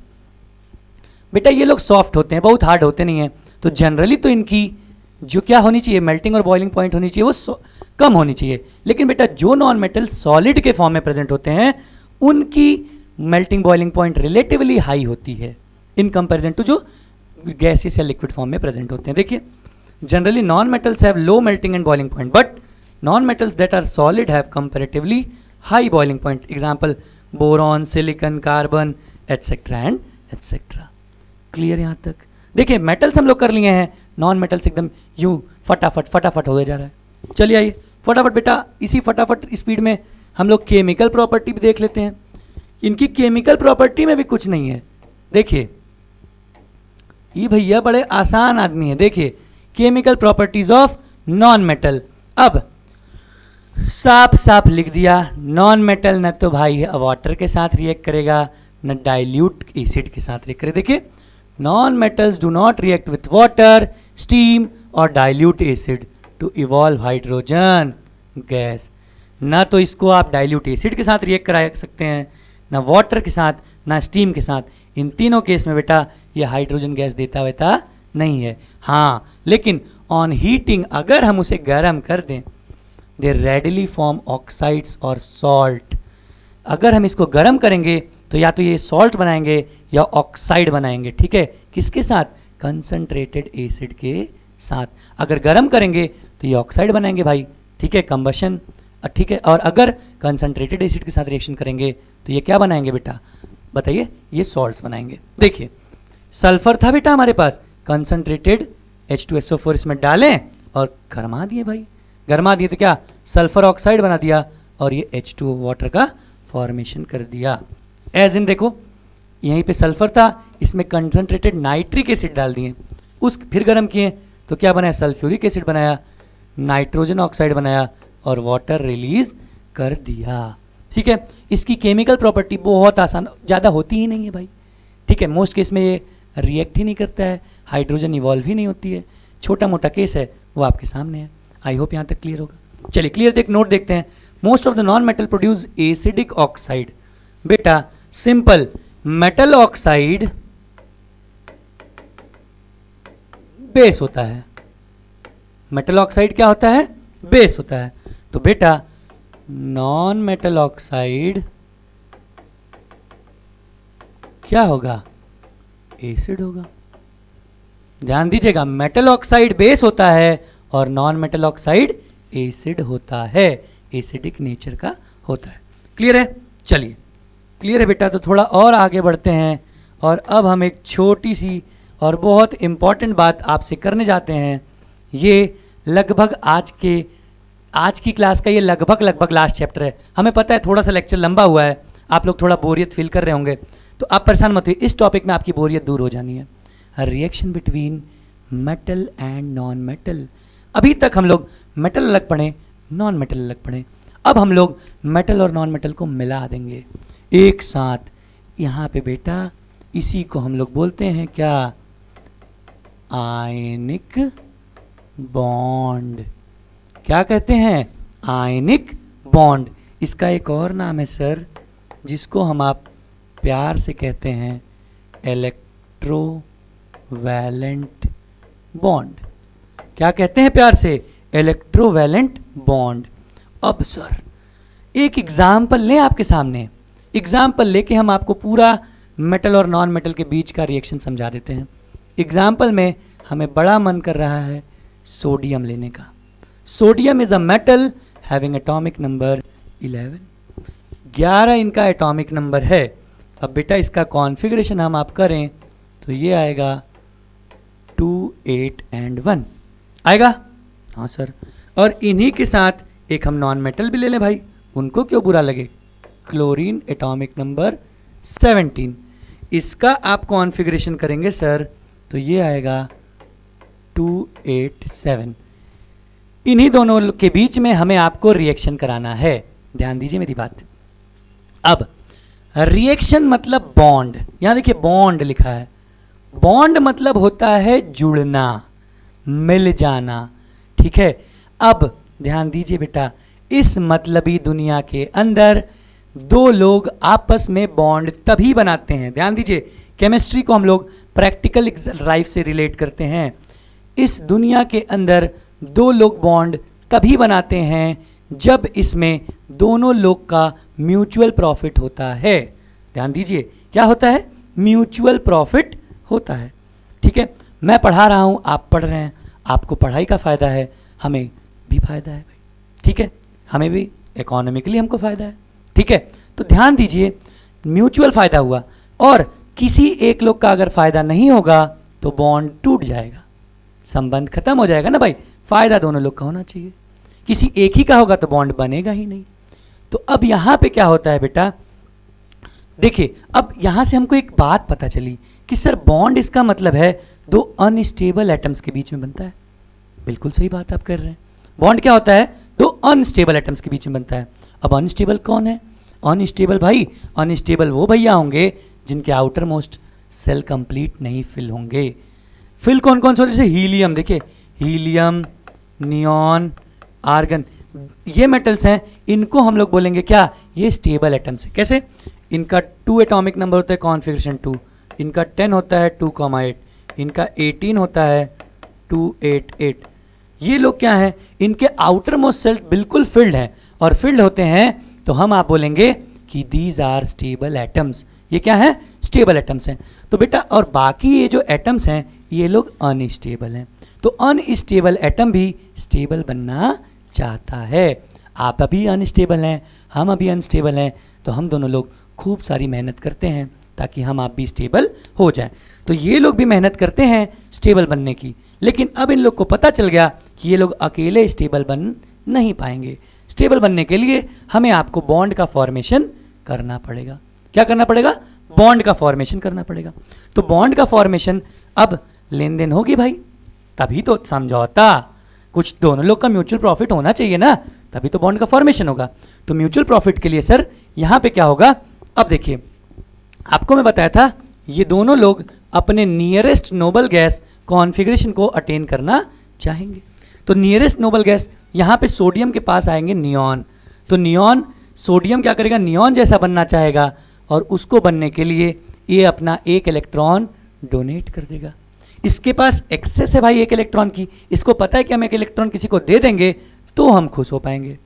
और वहीं पे क्लोरीन दीदी जो हैं वो कह रही हैं आप हमें दे दीजिए, आने दीजिए, आने दीजिए, हम एक ही में खुश हो जाएंगे। तो यहाँ पे ये एक ले के खुश हो जाएंगी, यहाँ पे एक ये ले के खुश हो जाएंगी।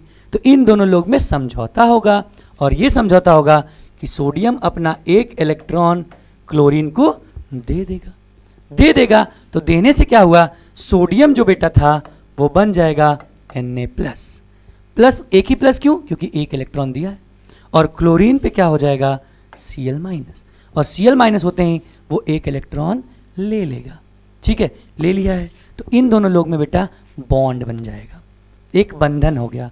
ठीक है, और इसी बॉन्ड को हम लोग कहते हैं क्या, आयनिक बॉन्ड। क्या कहते हैं, आयनिक बॉन्ड। सर क्यों आयनिक ही कहते हैं, क्योंकि बेटा यहाँ पे कंप्लीट ट्रांसफर होता है, कंप्लीट ट्रांसफर ऑफ इलेक्ट्रॉन होगा आयनिक बॉन्ड में।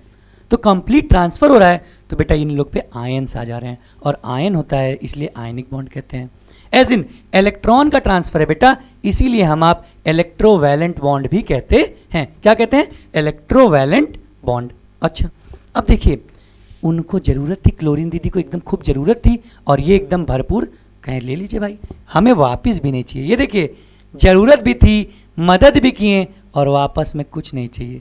ठीक है, ये बेटा बस यहीं हो सकता है, रियल लाइफ में तो ऐसा पॉसिबल नहीं है। ठीक है, सब मतलब ये भाई कुछ ना कुछ तो सबको ज़रूरत होगी। तो अब क्या होगा कि यहाँ पे जो बॉन्ड बन गया, इसे बॉन्ड को हम लोग कहते हैं क्या, क्या कहते हैं, आयनिक या electrovalent bond. I hope clear होगा। ऐसे ही एक और एग्जांपल आपको दिखाते हैं, magnesium. Magnesium atomic number 12, configuration 282। अब इनके पास अगर क्लोरीन दीदी आती हैं 17 लेके, तो ये 287। अब देखिए यहाँ पे अगर मैग्नीशियम भैया एक को क्लोरीन को अपना इलेक्ट्रॉन दे देंगे तो क्लोरीन दीदी तो खुश हो जाएंगे, लेकिन मैग्नीशियम भाई तो अभी भी उदास हैं, क्योंकि भाई ये फुल स्टेबल नहीं हुए हैं। और बॉन्ड तभी बनेगा जब फुल स्टेबिलिटी आएगी। तो ये कहेंगे काम करो, घबराओ मत, एक क्लोरीन को और ले आओ, और हम क्या करेंगे, उन्हें भी एक इलेक्ट्रॉन दे देंगे, एक इनको और एक इनको। तो बेटा इसीलिए यहाँ से ये बनता है, देखिए Mg पे 2+, मतलब Mg मतलब मैग्नीशियम अपने 2 इलेक्ट्रॉन दिया है, और 2 ठो क्लोरीन थी, एक एक इलेक्ट्रॉन ली है। तो यहाँ से बेटा हमारा MgCl2 मैग्नीशियम क्लोराइड का फॉर्मेशन होता है, और यहाँ से हमारा NaCl सोडियम क्लोराइड का फॉर्मेशन होता है। और ऐसी चीज़ों को हम आप बड़े प्यार से आयनिक बॉन्ड कहते हैं। ध्यान दीजिएगा, ज़रूरत पे काम आए हैं, इसलिए बहुत स्ट्रॉन्ग बॉन्ड होता है, तोड़ने में हमारी हालत ख़राब हो जाती है। तोड़ेंगे अभी इसके अगले पार्ट में, जब हम आप नॉन मेटल का पार्ट नंबर 2 कवर करेंगे, वहाँ पे हम इसे तोड़ के दिखाएंगे इलेक्ट्रोलिसिस के अंदर। ठीक है, चलिए अगर हो गया बेटा, समझ में आ गया होगा आप, आई होप सबको। एक बार स्क्रीनशॉट लीजिए, तो फटाक से हम लोग इसके बारे में जो भी थ्योरी नॉलेज है वो पढ़ लेते हैं एक बार फटाफट। देखिए इसीलिए मैं पहले आपको समझा दिया, अब फटाफट आप कवर कर लोगे। देखो क्या आयनिक बॉन्ड फॉर्मेशन क्या कहता है, reactivity of metal is tendency to attain completely valence shell. बिल्कुल सभी एटम की टेंडेंसी होती है अपने आप को स्टेबल करना। 10 each element want to have completely fill valence electron, that is या तो 2 या तो 8 इनके आउटर मोस्ट शेल में होने चाहिए, लेकिन हो तो पाता नहीं है। तो metals have tendency to lose form cations and non metal have tendency to gain form anions. एकदम फटाफट हम पढ़ते जा रहे हैं, बस ध्यान दीजिएगा, सब बता दिया। When metal and non metal react with each other, then both of them try to achieve completely filled outermost shell by transfer of electrons. पा ही गया, एन क्या हो गया, Na+ हो गया नियॉन की तरह, Cl हो गई किसकी तरह, आर्गन की तरह। This type of chemical bond formed by complete transfer of electron from one atom to another is called ionic or covalent bond, इसे हम आप क्या कहते हैं, आयनिक बॉन्ड या फिर कोवेलेंट बॉन्ड। द कंपाउंड्स और are formed in manner by transfer of electron from metal to non metal. अब बेटा उन्हें हम लोग आयनिक कंपाउंड कहेंगे या इलेक्ट्रोवैलेंट कंपाउंड कहेंगे, इसमें कौन सी बड़ी बात है? क्लियर है सबको? आयनिक बॉन्ड क्लियर हो गया बेटा। बॉन्ड इसके बाद एक और टाइप का होता है, वो भी हम पढ़ेंगे कार्बन के अंदर, और वो बहुत अच्छा होने वाला है। कौन सा? जिसका आप नाम सुने हैं क्या, कोवैलेंट बॉन्ड। ठीक है, आइए फटाफट आगे चलते हैं बेटा। अब इसी के साथ साथ हम लोग आयनिक कंपाउंड की थोड़ी प्रॉपर्टी भी देख लेते हैं। ठीक है, अब आयनिक कंपाउंड बहुत मजबूत होगा, देखिएगा, याद रखिए। पहला क्या है, फिजिकल नेचर। देखिए आयनिक कंपाउंड हर हार्ड क्रिस्टलाइन सॉलिड। क्यों? Because of strong force of attraction between the positive and negative ions. Positive और नेगेटिव आयंस के बीच में खूब एकदम भयंकर, एकदम कसा हुआ, खूब टाइट फोर्स ऑफ अट्रैक्शन है, तो भाई हार्ड तो होगा ही। These compounds are generally brittle and break into pieces. बिल्कुल बिल्कुल ब्रिटल होंगे, और जैसे ही हम इस पर मारेंगे एकदम टूट के चकना चूर हो जाएंगे। मेल्टिंग और बॉइलिंग पॉइंट आपको पता है इतना मजबूत है तो हाई ही होगी। देखिए these compounds have high melting and boiling point as large amount of energy is required. बहुत एनर्जी देंगे भैया, बड़े आसानी से ये लोग टूटने वाले नहीं हैं। ठीक है, जन्मों जन्म का साथ हो गया है। अभी दूसरे पार्ट में हम आपको दिखाएंगे, इतना मुश्किल लगेगा इन लोग को तोड़ने में कि बेटा हालत ख़राब हो जाएगी। ठीक है, आइए तीसरा, solubility. Electrovalent compounds are soluble in water. Electrovalent compound, भाई सोडियम क्लोराइड एग्जाम्पल देख लो, नमक पानी में घुल नहीं जाता है, बिल्कुल soluble in water and insoluble in organic solvent. अब केरोसिन, बेंजीन, ईथर, इन सब में डालेंगे बेटा, या पेट्रोल वेट्रोल में, तो आपका ये सोडियम क्लोराइड या फिर कोई भी क्या आयनिक कंपाउंड ब्रेक नहीं होगा या डिसॉल्व नहीं होगा। क्लियर यहाँ तक? सभी को बताइए कितना आसान है भाई। एक बार हम लोग पढ़ लिए, थोड़ी सी चीज़ें, सब कुछ एकदम फटाफट क्लियर हो जाती है। इसके बाद हम लोग देखते हैं कंडक्शन ऑफ इलेक्ट्रिसिटी, क्या कंडक्ट करते हैं। देखिए आयनिक और electrovalent compound are good conductor of electricity. आप देखे हैं गाँव में नमक डाल देते हैं भाई अर्थिंग में, फिजिक्स में पढ़े क्यों डालते हैं, ठीक है। But they conduct electricity either in molten form, पिघले हुए फॉर्म में, या फिर एक्वस स्टेट में। फ्री इलेक्ट्रॉन चाहिए ना भाई, सॉलिड में तो मिलता ही नहीं है, तो कहाँ से इलेक्ट्रिसिटी कंडक्ट करेंगे। और in aqueous solution, a solution of an ionic compound in water contain ions which moves the oppositely charge electrode when electricity is passed. बिल्कुल सही बात है भाई, अगर एक्वस सोल्यूशन में होंगे तो उनके पास आयंस होंगे, आयंस होंगे तो वो इलेक्ट्रोड को रन कराएंगे ही कराएंगे और बिजली हमको मिल जाएगी। अच्छा, इन मोल्टेन फॉर्म, अब देखिए मोल्टेन फॉर्म में क्या होता है, the electrostatic force of attraction between opposite charge ions are overcome due to heat. ठीक है, हीट की वजह से जो अपोजिट चार्ज होते हैं उनके बीच में जो अट्रैक्शन फोर्स होता है उसकी वजह से, this is the reason due to which ions move freely. उसी वजह से वो क्या करता है बेटा, मोल्टेन स्टेट के भी जो आयंस होते हैं वो आसानी से मूव करते हैं और इलेक्ट्रिसिटी कंडक्ट करते हैं। लेकिन अगर सॉलिड फॉर्म में है तो इलेक्ट्रिसिटी कंडक्ट नहीं करेगा। क्यों? क्योंकि बेटा आयंस का मूवमेंट सॉलिड के अंदर पॉसिबल नहीं है। तो आपसे अगर कोई पूछता है कि क्या आयनिक कंपाउंड इलेक्ट्रिसिटी कंडक्ट करते हैं, तो आप बोलोगे हाँ बिल्कुल करते हैं, लेकिन आइदर इन मोल्टेन स्टेट और in aqueous state, but not in solid state. I hope सबको ये बातें समझ में आ गई होंगी। क्लियर है बेटा? आ गई हैं तो आज क्लास ख़त्म करते हुए हम आपको 2-4 सवाल प्रैक्टिस के लिए दे देते हैं। देखिए सबसे पहला, अभी आप देखे होंगे क्या, ionic compounds are crystalline solid and brittle. क्यों? अब भी 2 स्लाइड पीछे आप देखेंगे आपको बताया गया है क्यों क्रिस्टलाइन सॉलिड होते हैं। क्योंकि सर उसके बीच में बहुत ही ज़्यादा स्ट्रॉन्ग क्या होता है, फोर्स ऑफ अट्रैक्शन होता है। ठीक है, जिसकी वजह से बहुत ही हार्ड क्रिस्टलाइन सॉलिड होते हैं, और हार्ड क्रिस्टलाइन हो जाते हैं, इसी की वजह से वो ब्रिटल होते हैं, जैसे हम हैमर मारते हैं टूट के चकना चूर हो जाते हैं। पहला क्वेश्चन लिख लेंगे। दूसरा, why melting and boiling point of ionic compounds are high. ये हम नहीं बताएंगे भाई। क्यों? क्योंकि भाई उनको बहुत ज़्यादा अमाउंट ऑफ एनर्जी, भाई इतना स्ट्रॉन्ग बॉन्ड बना लिए हैं वो लोग, एकदम जन्मों जन्म का साथ हो गया है, तो आसानी से हम तोड़ नहीं पाएंगे। आसानी से तोड़ नहीं पाएंगे तो बहुत लार्ज अमाउंट ऑफ हमको एनर्जी की रिक्वायरमेंट होगी इनको तोड़ने के लिए। इसलिए भाई इनकी मेल्टिंग बॉइलिंग पॉइंट क्या हो जाएगी, हाई हो जाएगी। देखिए third, water help in separation of oppositely charge ions from their ionic compound, give reason. अब भाई ये आपके लिए होमवर्क रहेगा। ये भी देखिए अभी इसी इलेक्ट्रोवायलेंट से ही सब इसी से हम आपको क्वेश्चन दे दिए हैं। वाटर कैसे सेपरेशन करने में मदद करता है, किसको, अपोजिट चार्ज आयंस को, ठीक है, कब, फ्रॉम देयर आयनिक कंपाउंड, उनके आयनिक कंपाउंड से। ये आप बिल्कुल कमेंट बॉक्स में हमको इसका आंसर बता दीजिएगा सर प्लीज़। देखिए आप रिस्पॉन्स करते हैं तो हमें मोटिवेशन आती है, आप रिस्पॉन्स नहीं करेंगे तो बेटा हमारी भी मोटिवेशन थोड़ी ना कहीं भंग होती है, ठीक है। तो आपसे रिक्वेस्ट है आप जरूर कमेंट बॉक्स में आंसर बताइएगा। नेक्स्ट क्वेश्चन देखते हैं। Why ions move freely and conduct electricity in molten form? Strong electrostatic force between them, between ions. वही क्या होता है जिसकी वजह से उनके जो आयंस होते हैं या चार्ज होते हैं वो फ्रीली मूव कर पाते हैं और इलेक्ट्रिसिटी कंडक्ट कर लेते हैं।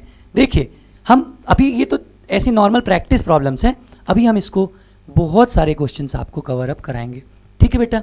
तो देखिए आगे बढ़ते हैं, आगे क्या बढ़ना है, आज की क्लास हम लोग यहीं पे एंड करेंगे। आई होप बेटा आप सभी लोगों को आज की क्लास बिल्कुल समझ में आ गई होगी।